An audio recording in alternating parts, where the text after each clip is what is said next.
राजा के कमाई पकड़ से महीने में हाथे से गिनै कैसे गे सखी।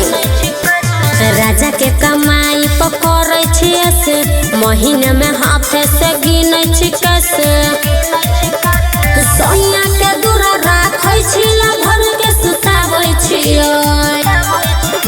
विदेश से पैसा मंगाबै छियै अरबे पर लुटाबै छियै। विदेश से पैसा मंगाबै छियै अरबे पर लुटाबै छियै गे सखी बुझले।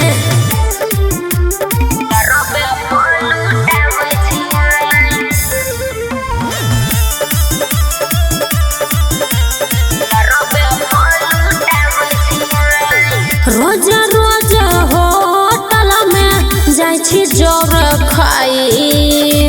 देखी देखी जोरै खूब परोसनी दाई माई। हमर सैया हमर पर विश्वास करै छै कान लागै छै त घर में सबके बस पड़ै छै।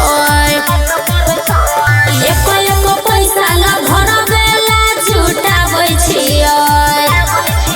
विदेश से पैसा मंगाबै छियै अरबे पर लुटाबै छियै। विदेश से पैसा मंगाबै छियै अरबे पर लुटाबै छियै बुझले।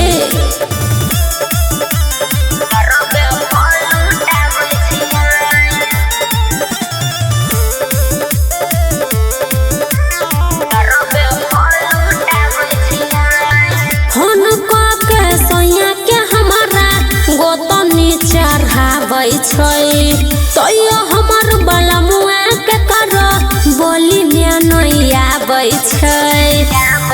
धोखा लागी के सुमन सोना देखै छै की करै छियै सबटा चुप के नी रखै छै। मजनुआ ला बासमती चावल कुटाबै छियै। विदेश से पैसा मंगाबै छियै अरबे पर लुटाबै छियै। विदेश से पैसा मंगाबै छियै अरबे पर लुटाबै छियै गे सखी बुझले।